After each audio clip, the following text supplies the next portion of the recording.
All right, I guess we'll get started with the SRT's Volunteer Fair 2021. Um, so just a brief word of introduction. I want to thank you guys, everyone, for coming and attending the meeting. This event was brought to you by Student Relief Team. We're a non-for-profit organization run by Western University students. Um, and for the administrators for this event tonight, it will be me, Kevin, and Si Cheng. I'm a fourth year medical sciences student, and I'll pass it off to Si Cheng for him to introduce himself. For sure. Hey everyone, I'm Si Chang Dai.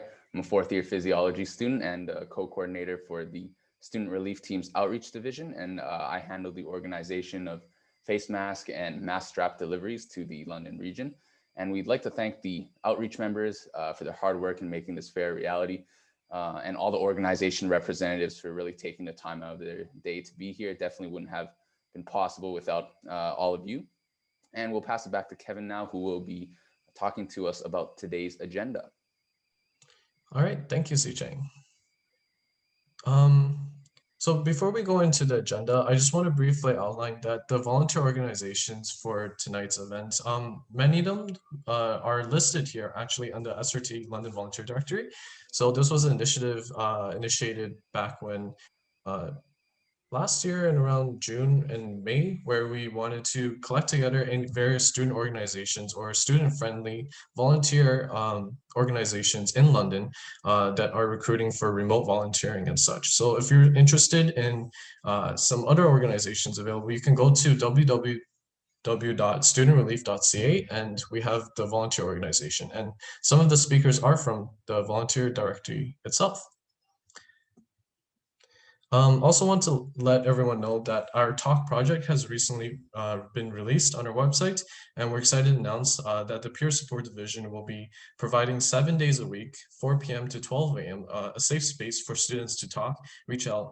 If you need any support, peer support, you can go to the website and you can just click on the red box over here to get connected with one of our representatives from the peer support division who has been trained in Safe Talk, and they'll just be there if there's anything you want to talk about.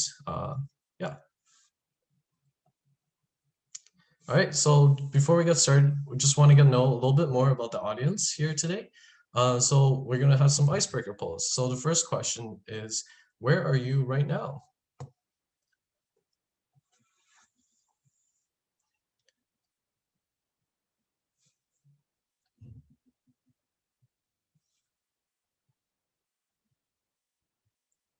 I'll just give a few moments to get our answers rolling in. Seems like a good portion of you guys are in Toronto and London. All right. Share the results. You guys can see.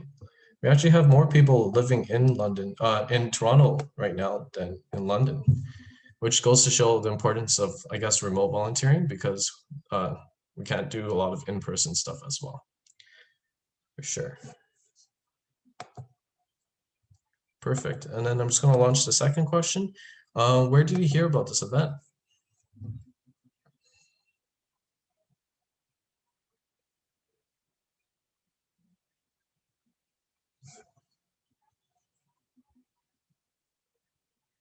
All right.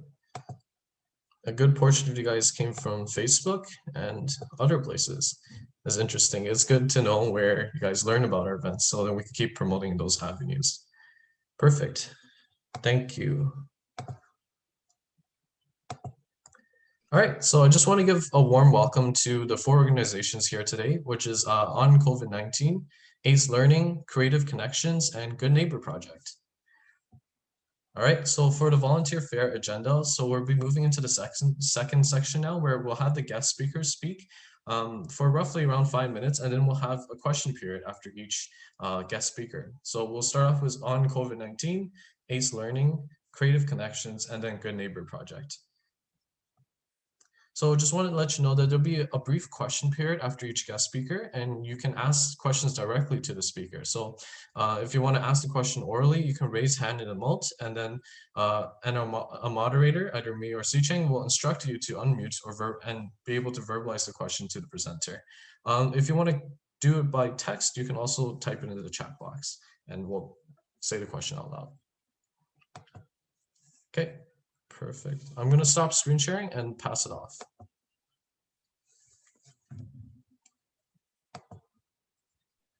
Did you want me to go ahead? Yeah. Okay, cool. I will just share my screen then. Okay.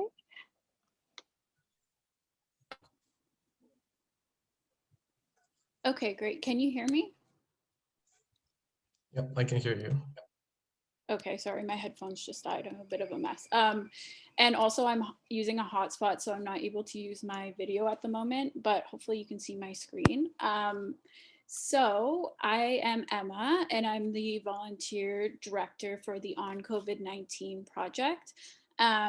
And we'll kind of go over what we do as a project.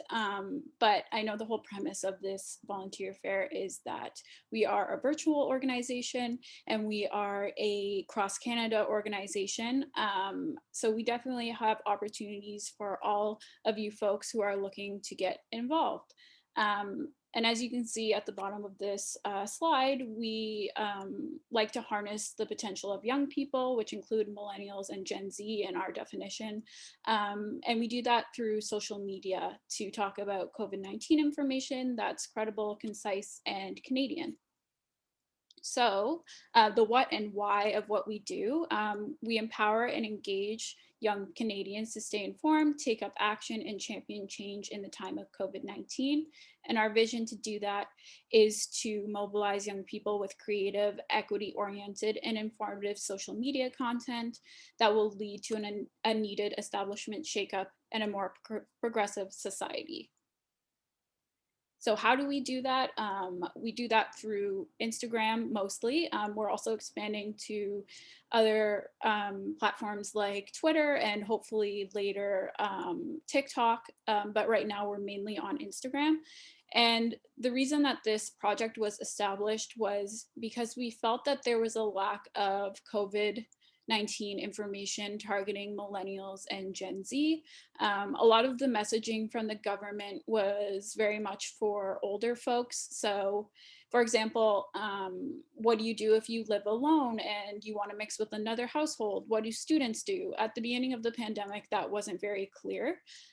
So that's why this project was established in the first place. We're grassroots, we're volunteer based. Everyone on the project is a volunteer, and everyone on the project in a leadership position is a young person under the age of 35. We do have some older folks as consultants, but the core of our project are millennial and Gen Z.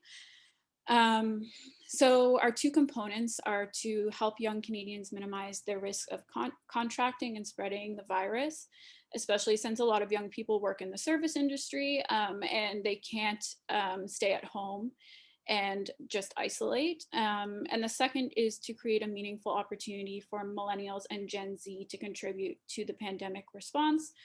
While learning and developing your skills, we have a very extensive volunteer support program like professional development, networking, socials, that kind of thing. So that's very much integrated into our project that we also want to give you as much as you put into the project, we want to give back to you. So who we are at the moment, we have over 100 core team members. So those are folks who are contributing at least 4 hours a week on the project. And that ranges from things like research to volunteer management, which is what I do, business strategy. So that's kind of like, as the name implies, the core part of the project. We also have over 300 ambassadors. Those are people who share our posts on social media and report back to us about any questions that their network may have and tell us about the reach of our posts. We recently reached over 10,000 followers on Instagram, and we have over 40,000 unique viewers a week on our posts. And I kind of touched on this already, but for ambassadors, you're just working 1 hour a week to share our content.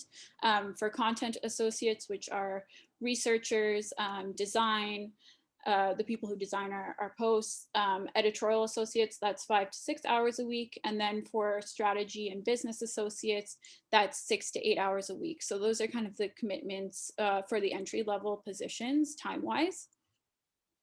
here are the roles that we're looking to fill at the moment. I'll just kind of leave that up because I know that we're trying to keep it on a certain timeline. But as you can see, we have content review, which is on the content side, obviously, social media, which is on the content side, but we're also looking for people in governance, strategy, and admin, which is obviously on the business side of the project. So we have quite a large range of teams at the moment where we're looking for people to volunteer. So we would love to hear from you if you have any skills in these areas. And even if you don't, if you're interested in developing those skills, we always say, if you're willing to learn, that is enough for us. So if you want to join the project, one of our main, obviously, avenues of communication is Instagram, because that's where we share our content on COVID and other social issues. So make sure to follow us and to DM the account if you have any questions or you want to get connected with someone specific on the project. You can apply by going to our website, which is there in the brackets, and you can send me an email at the bottom, the volunteers.oncovid19@gmail.com. That goes directly to me. If you would like me to directly link you to the application form, or if you have any questions about the project or certain roles, feel free to reach out to me for any reason. So those are kind of the three avenues you have to get in contact with us, and you can use any of them and we'll get back to you as soon as we can. So that's kind of a brief overview, and I think we'll go to questions if you have any. All right, thank you, Emma. So if you have any questions, feel free to raise or emote and we'll get to you.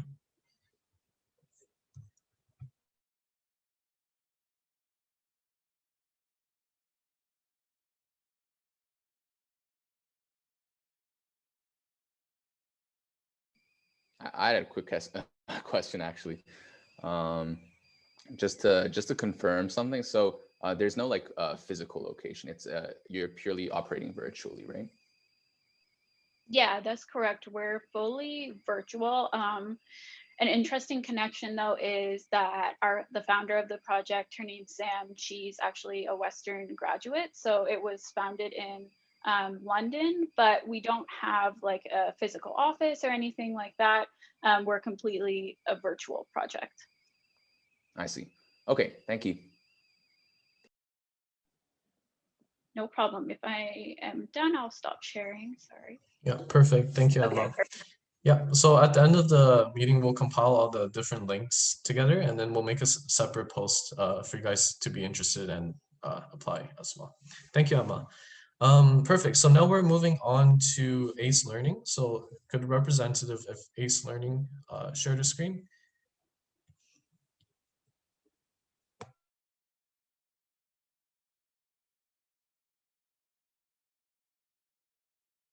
Okay, perfect. Thank you. So take the floor. Okay, so hi everyone, welcome. And first I would like to thank the student relief team for giving us the invitation to speak today. So today me and my friends Nancy and Rebecca will be talking a bit about what we do as ACE Learning. Next slide.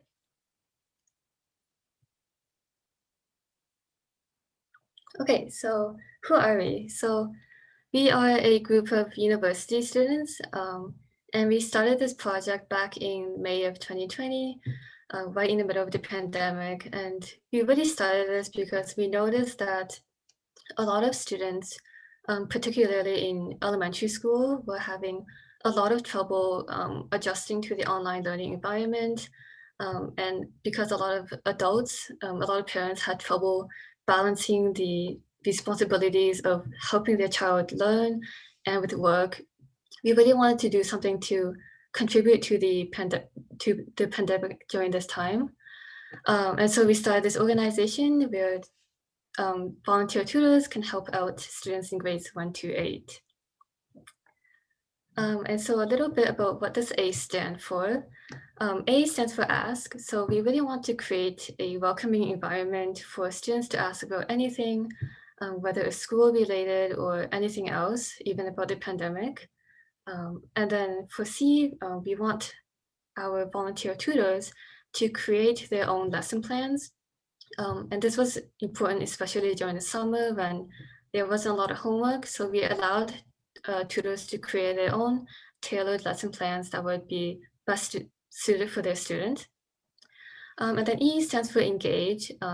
So during the pandemic, a lot of students were having trouble staying in touch with other people. And so we wanted to create a way for students to stay connected and to explore different ways to stay interested and engaged in the pandemic. And so we created some interesting summer programs, which we will go into a little bit more later in the presentation. All right, so now I'll speak a bit about the one-on-one homework help program, which is the main program we have running during the school year. So this is the tutoring program where we have our students paired to a tutor, and you guys will meet virtually for up to 2 hours a week. And you guys can decide based on your availability. We recommend a minimum of 40 minutes a week, but you can do up to 2 hours. And you can choose any subject to tutor. So this can include English, math, science, French, or anything else you can offer. And usually these are held on Zoom, but you can use any other online platform as long as you and the child are both comfortable with it. And something else we started last summer were these summer programs. So these were just an opportunity to kind of get the kids out of the typical online learning environment and do something fun. So we had these reading circles running. So these were weekly sessions where we had groups of children. And these sessions were led by a few volunteers to read some pieces of literature together. And these help the kids strengthen their English reading, listening, and comprehension skills. As well, we had something called the Arts and Crafts program, which was something the kids always enjoyed. So these were an opportunity for the kids to explore different kinds of art, including drawing, making different kinds of crafts, and doing something musical. And lastly, we had a Swiss program running, which was actually a collaboration with the settlement workers in schools. So also known as Swiss, these are workers from another nonprofit organization who help new families in Canada. And this program was specifically designed to help ESL students just to improve their English speaking skills through different activities, including bingo, scavenger hunts, and crafts as well. Okay, so why would you want to become a tutor? First off, make an impact. So this is especially important during this time where access to learning resources is quite limited. So you're going to be doing a really big role in the students' learning and to help improve their self-confidence and motivation to learn. As well, while you're helping the students learn, you get to also improve your own skills. So you can build your teaching, individualized program development, so making your own lessons, as well as just skills working with children. So a lot of our tutors actually go on to teachers college. So this experience really helped them in that part. As well, this is a really flexible position. So you get to choose based on your own interests, which age group you want to work with and which subjects you want to tutor, as well as which times you want to tutor. So you get to really decide what times you want to hold these sessions.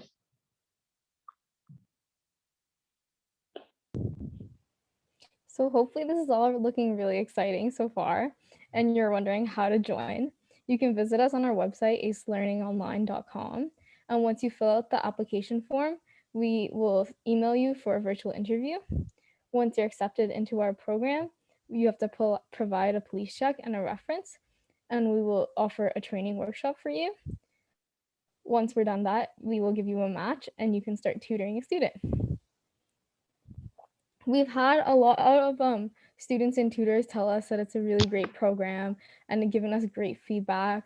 You can see more testimonials on our website, but they've mainly said that like they really enjoy doing something impactful with their volunteering and they just had fun making a connection with another student, especially in the online environment.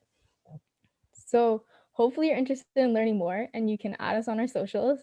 Thank you for having us, and hopefully we'll see your application soon. Awesome. Thank you, Nancy, Shirley, and Vivica. So yeah, I will open up to any questions you guys have. And as always, raise your hand or emote if you want to ask a question.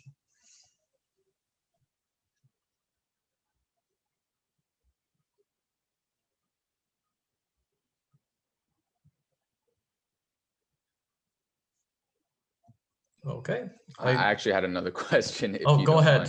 mind. So yeah, I think what you're doing with the tutoring during the pandemic is really amazing. So when the pandemic kind of like hopefully snuffs out within a year, do you plan on moving this to kind of a more in-person learning environment? Oh, that's a really great question. So, and that's something we've considered too. But we're hoping to keep everything online for as long as we can, because we do understand that some of the tutors are from across Canada, and so it might be difficult to kind of make that transition. But it's something that we'll kind of see with time. So yeah, it's a great question. All right, awesome, thank you. All right, perfect. So now to wrap up ACE Learning, we're going to move on to Creative Connections, if you're here. Hi, I'm gonna share my screen. Yep, for sure. I can't share my screen. Yeah, I'll make you co-host. Give me a second. Veronica. Okay, I made you co-host. See if you can share screen now. Okay.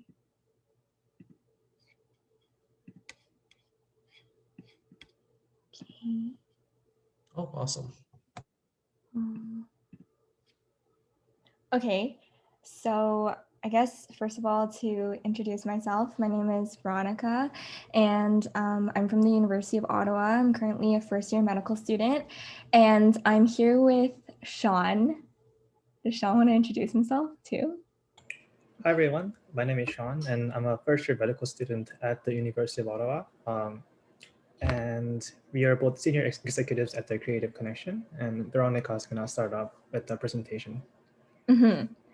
So I guess I'm going to start off with why we created Creative Connection before I get into what we really do. So we looked into like specific facts and specific problems we saw in our community, especially with COVID happening. And we found that people who are greater than 65 years old, who are socially isolated, are more likely to have future hospital and ER admission. We also found that there was a strong association with social isolation and depression, risk of mortality, and cardiovascular disease when people are socially isolated. Finally, there is a lot of cost, inconvenience with transportation, and also lack of opportunities. And a lot of these are barriers to social intervention that can prevent, these increased hospitalizations or ER admissions, as well as other negative health effects. So that's why we created Creative Connection. Creative Connection basically connects student volunteers by allowing them to have a platform to do virtual live activities and performances, such as singing, playing musical instruments, just having a conversation with different patients at different institutions. Okay, so we would connect these two, the students to patients of healthcare institutions, and they would be able to interact with each other. And the goal is to improve health of everyone by increasing social interventions, such as these activities that we're providing for these patients. So that's kind of what I was talking about. So through virtual social engagement, we hope to increase therapeutic recreation, increase accessibility to therapeutic recreation, and decrease social isolation to different patients in different healthcare institutions.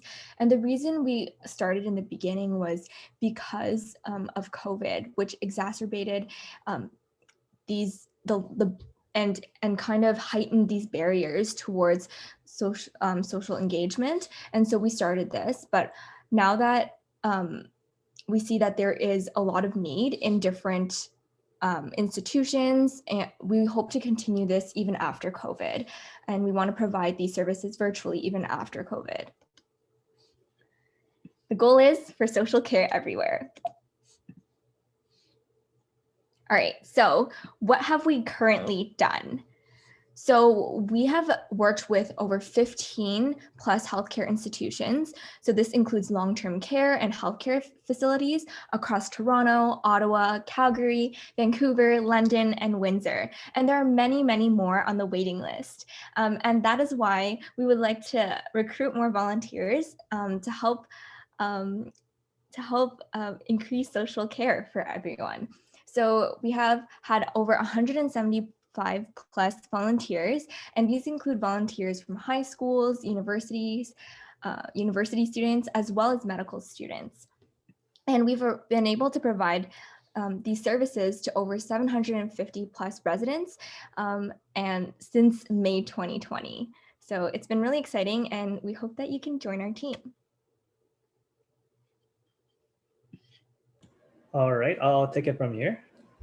Okay, so I'll be presenting on the information for volunteers in the following slides. So first, we welcome volunteers from any musical background. So whether it be like piano, guitar, violin, flute, saxophone, singing, accordion, whatever instrument you play, we are open. And we accept everyone from any kind of background. So regardless of your age, whether it be like your sister in high school or whether it be like your mom who likes to play piano. We accept everyone, anyone from any kind of background. So if you have anyone around you that would be interested in our initiatives, please let them know. And we'll be glad to have them as volunteers. And there are volunteering opportunities for other forms of recreational activities available. So these include things like one-on-one talks with the residents, or arts and crafts, or you could also take a role to lead a trivia night. So there are different types of recreational activities available that might fit to your specialty, and we would also welcome that as well. We also have tons of volunteer resources for song selection and sheet music. This is pretty important because we ask that you play the songs that are that our target population, which is mostly seniors, would appreciate. So you might not be really sure where to start with that if you don't really know the song from like the old era. Don't worry, we've got you covered. We have a vast song selection and a lot of sheet music available. So you have tons of support from us. And we also value the feedback from the volunteers. So you can just let us know anytime if you have suggestions and feedback, and we'll get back to you ASAP. All right, so what are the steps of becoming a volunteer? Okay, so we do have some volunteer requirements, okay? So we ask that you sign up for a minimum of 2 shifts per month, and each shift, we ask you to complete at least half an hour performance. So 2 shifts shifts usually last between half an hour to an hour. So 2 shifts would approximately equal to like 2 hours. And I think that's pretty reasonable. We're not asking for a lot, right? And after each shift, you're required to fill in an hours tracking form, which is available on our website.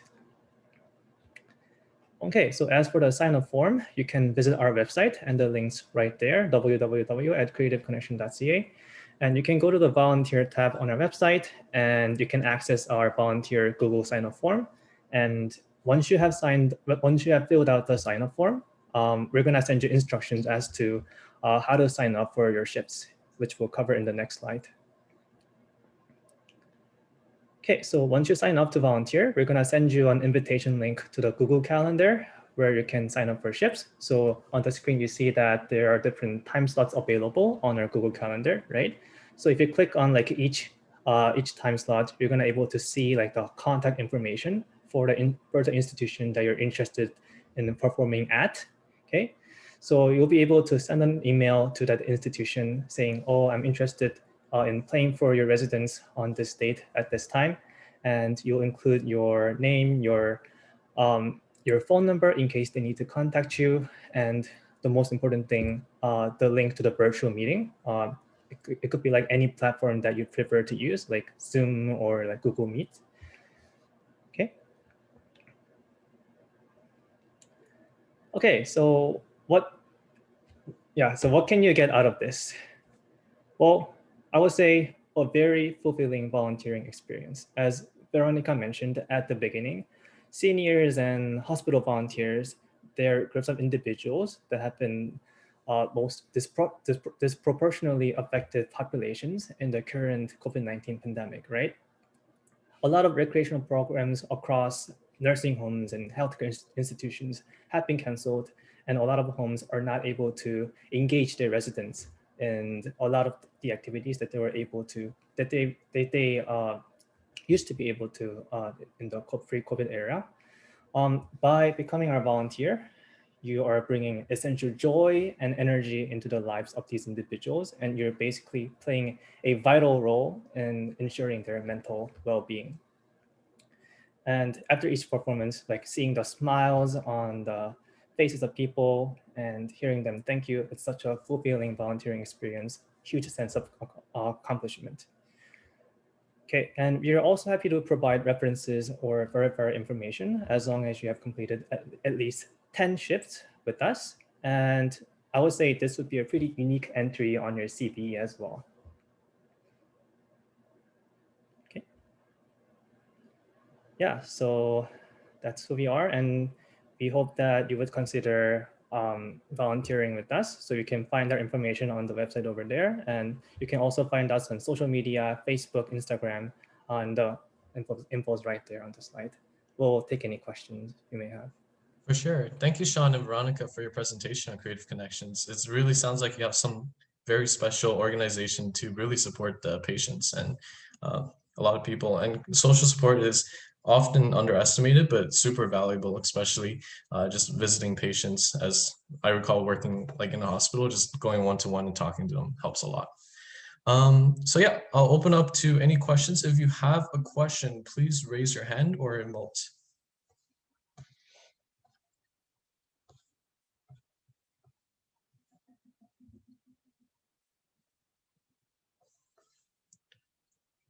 All right. I guess I had a small question. So is it not only like healthcare organizations, but do you also work with like retirement homes as well for the different groups you reach out to? Yeah, so I would say actually the majority of the institutions that we worked with are nursing homes and long-term care institutions. But we're also partnered with some of the hospitals as well and other types of healthcare institutions. But majority of them are nursing care homes. Okay, thank you.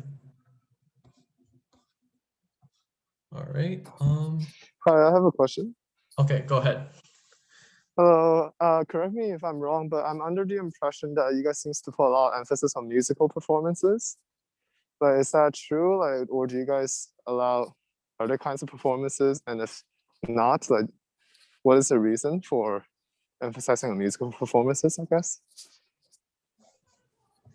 It's not only musical performances, but a lot of our current volunteers are doing musical performances.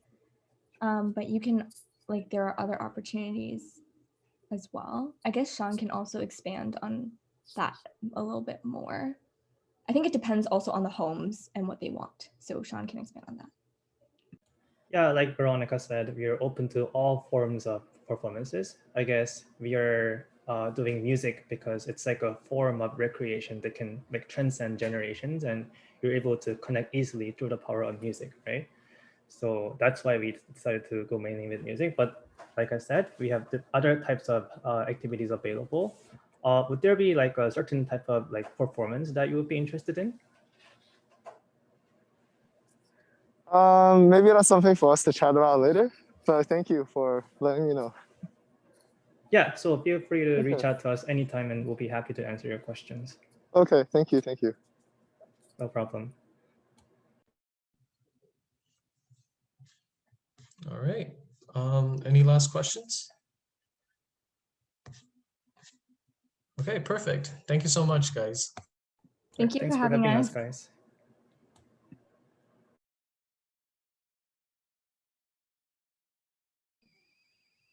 Oh, Kevin, you're muted. I'm so sorry. So I just want to say thank you, and I wanted to invite the Good Neighbor Project to present for our final guest speaker for tonight. Amazing. Just give me 1 second. Can everyone see the screen? Yep, I can see it. Yep. Yep. Okay. So yeah, hi guys. And kudos to everyone for taking time out on a Friday night to learn about volunteer opportunities. Volunteerism is definitely one way for you not only to build up your resume and look for other opportunities and network. It's also something that I know a lot of people have been using as a coping mechanism for themselves during the pandemic. So not only are you helping others, you've been helping yourself. And I would definitely say if you're not volunteering during the pandemic, you're missing out because there's a huge community of people helping out that post-pandemic are going to have a special bond with each other. So now's the time to definitely get involved if you haven't been volunteering already. And so, yeah, my name is Maduba, and I am the co-founder and project lead for the Good Neighbor Project. We do have 3 chapters across Ontario, so I'm just kind of project lead for all of them.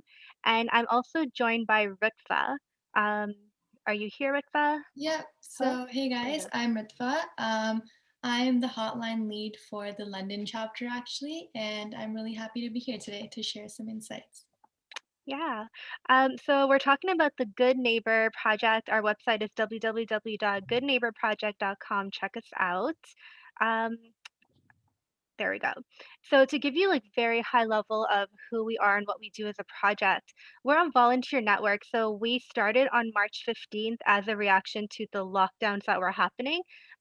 We started in my hometown of Mississauga. I'm actually a student at Ontario Tech, but obviously because of the pandemic, I was already in Mississauga and just kind of seeing what's happening on the ground was one of the reasons that sparked me and my friend to start the project. And what we decided we'd want to do is we wanted to be a volunteer network that's going to coordinate across the GTA and now our London and Ottawa chapters to help find volunteers that are willing to go out and be the on the ground support for vulnerable persons who can no longer go out because they're high risk of catching COVID. So the people that we support, very early on, we kind of learned who was high risk. So you have your seniors, immunocompromised individuals, people that have disabilities, whether it's mental or physical. You have single parents, and then you have those that are pregnant persons. And so the idea was that you had to be one of these vulnerable people who are high risk.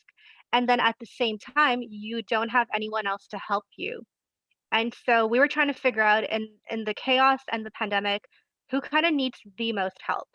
If I was a healthy person that can go out and shop or go to a food bank or go to a pharmacy or hospital or even a vet's clinic to pick up essential groceries, food supplies, cleaning supplies, and medication, who would I want to help? It's obviously those that should not go out because they're high risk. And then they also just have no one else to help them. And so we created this project, and GTA was our first chapter, but then we expanded to London and Ottawa.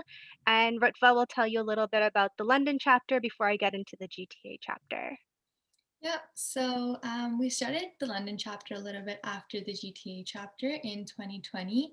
And from the amount of requests that we actually got, we realized that like the most types of requests we were getting were from single parents who were looking for food from the food bank. So very early on, we kind of had outreach connections in London with the London Food Bank, and now they're our biggest source of referees, and they refer a lot of their clients to a Good Neighbor project, and basically we help them out by delivering foods from the London Food Bank to them. Since we are a single municipality, it's obviously a smaller scale operation than the GTA. And so in the beginning, when we first started off, it was a little slow, but around Christmas time and in 2021, we've actually been growing a lot. and we're getting a lot more calls per week now, which is a very good sign. We're also getting calls from like different counties around London, like Belmont and St. Thomas, which is a really good sign and indications that the London chapter is growing. Another thing I just wanted to say was our Facebook page. So along with GTA in Ottawa, we have a specific Facebook page for the London chapter where all our London delivery volunteers are. And that's our primary basis of communication for the Good Neighbor Project and just communicating with our delivery volunteers and coordinating with them. And yeah, I just want to pass it on to Maduba now to talk about the GTA. Yeah, so the GTA is definitely it's it's intense. It's so diverse. There's so many things you'll come across. So the GTA, we service all 25 municipalities, and I think we have around 5,500 delivery volunteers that we kind of work with across our GTA chapter. And so all the volunteer opportunities we are going to talk about today are purely online. But just to give you a perspective of how critical kind of like the support we are and where we fit into the fabric in our communities is essentially what we try to do is we try to assist seniors and again people that are high risk and vulnerable and isolated, and we assist them with going out and doing groceries for them, getting them supplies, going to the food bank, and just kind of building these bonds and relationships. I think at this point in our GTA chapter we get over 100 requests a week. um, and so it's something that it's so needed. We partner with so many food banks and social services, and if you're looking for an opportunity where you can actually meet and speak to a lot of different people that come from different socioeconomic backgrounds, have their own unique requests and needs, and working in a very large and cohesive team to facilitate and have those little victories every single day where because of you, someone was able to access an essential item because of you, someone got their medication or they got their food and other things that they wouldn't have gotten without our support. 211, 311, different mayoral offices, counselor offices refer their constituents to us. And yeah, what it's definitely shown us is that there's a great need, and we're just here to kind of facilitate that. So what we're going to go over now are the different virtual roles that our project is currently recruiting for. So I can start off by talking about the hotline intake volunteers. So basically, I just want to talk about what exactly the role of an intake volunteer would be. And that would just be the first point of contact with requesters that need assistance and who actually call into the hotline needing our service for the delivery of foods. And basically, an intake volunteer would be responsible for processing these service requests. And some responsibilities would obviously include customer service because you're talking to so many different kinds of people and having so many different types of conversations regarding like their needs and eligibility. And it's really important that you build a connection with these individuals. And also, in addition to that, it's really important to have volunteer management as you are going to be assigning several different volunteers to different delivery requests. So it's really important that you stay organized and take leadership. If you have any questions, you ask the leads like myself in order to get some guidance and just some tips based on how you can improve your experience for next time. It's really important that you troubleshoot minor problems because as you can imagine, there's so many different requests coming in and we only learn as we go. So there's so many different problems that we can encounter in the process, but just asking questions is the best way to learn, I think. And yeah. And so currently for the Holland intake volunteer, you can do this role from anywhere geographically, as long as you have access to a computer and a phone. But just as an FYI, we're not recruiting for Hotline intake volunteers for our London chapter. We're very much like we're doing very well with the resources we currently have. But if you're interested in getting your hands and feet wet a little bit with something that's a little bit more fast-paced and again just a very diverse experience, then we are recruiting for hotline intake volunteers for our GTA chapter.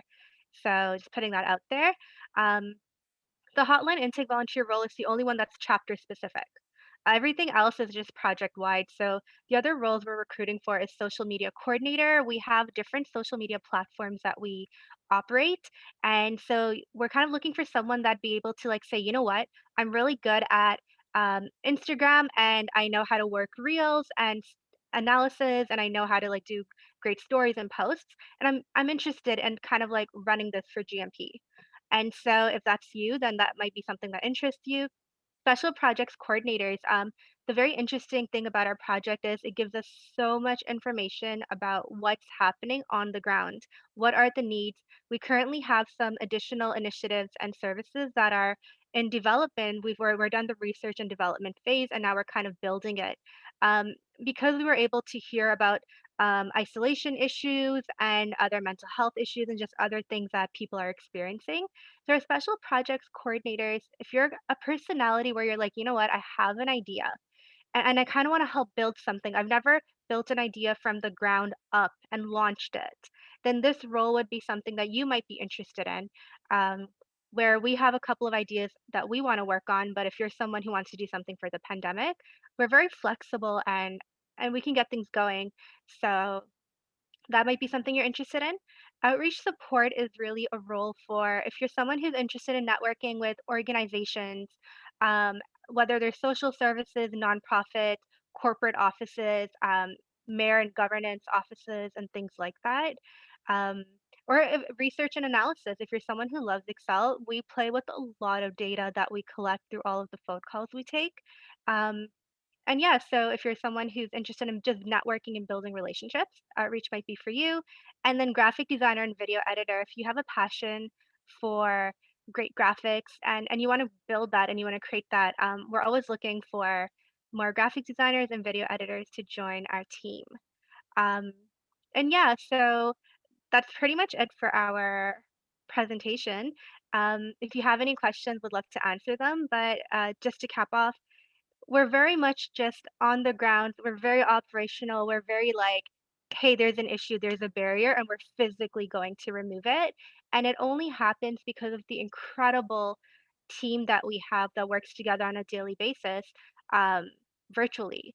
And for each of the roles, there are different hourly commitments. And so if you go over to our website, goodneighborproject.com, hit the Join Us tab, there's going to be an application form, and based on the position you pick, it'll give you all of the overview requirements and the hourly commitments. And yeah, thank you so much for listening. Thank you, Madhava and Rava. So we'll open up the floor to any questions you have for them about the Good Neighbor Project.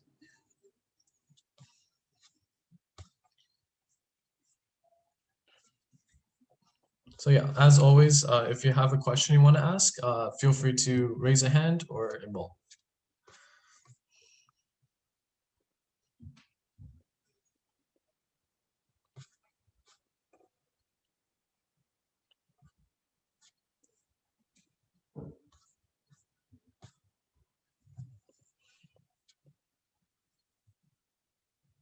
Okay. Yeah, thank you guys for the presentation. So as always, for all the different organizations, we'll have their links and website posted in a separate post. So if you want to join, definitely, these four are really great causes, and I highly recommend if you're interested in joining one of these initiatives. All right, thank you. So yeah, I'll just move back to the main presentation. All right. So yeah, so we'll move into the last section of the volunteer fair. So we'll just go over some brief SRT updates and opportunities, close, and then we'll have a split breakout room. So where the organizations can go talk to Sicheng about complimentary mass delivery details if they need it. And student participants can join us for a quick trivia Kahoot game to win a custom face mask. So yeah, so student relief team is also still looking for volunteers as well. So we have several organizations, as you can see in the bottom left corner. We have finance, 3D printing, logistics, outreach, mental health, media, and peer support. We each have a different role in making student relief team happen. And yeah, if you're interested, you can learn more about the different organizations by going to studentrelief.ca, and we have a link here as well, so bit.do/join-SRT, and there's just a quick Google form where you fill out and answer a few questions if you're interested in joining. Thank you.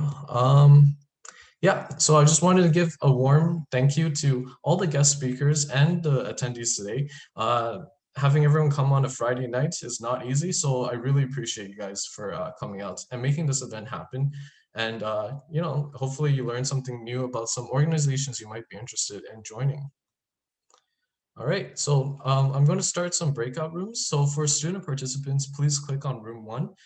We'll start a Kahoot game there. And for room 2, guest speakers and organizations will join room 2. And Sichen will talk to you about an opportunity you might be interested in where you can get some face masks and mask straps for your organization. So 1 second, I'm going to start the breakout rooms. Create 2. All right, you guys should see a link and you can join which group you're in.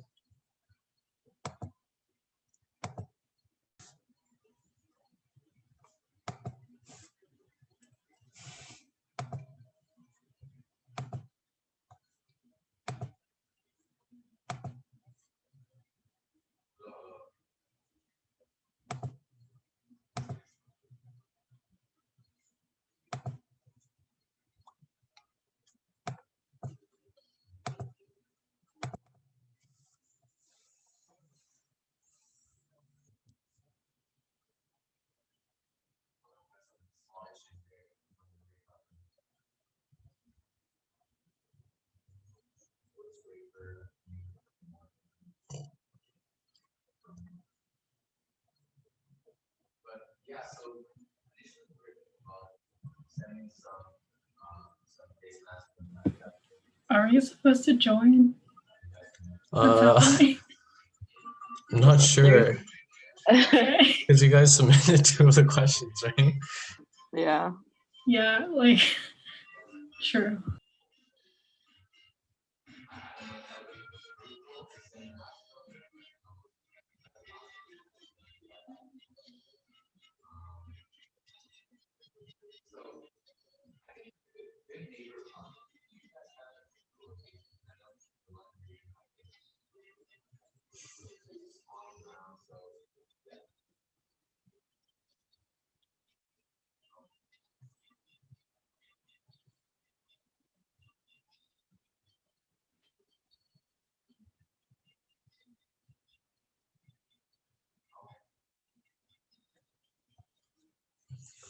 I guess the breakout room doesn't work that well.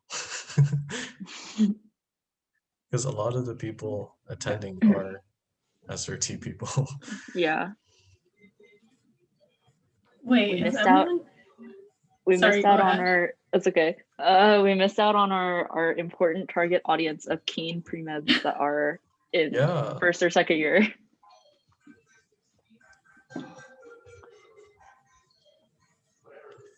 Yeah, I guess it's fine. We have the presentation recorded, so we can always post it.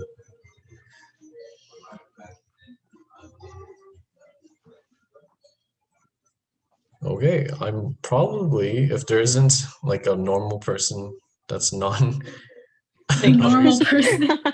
or like a non-outreach division, I'll probably just stop.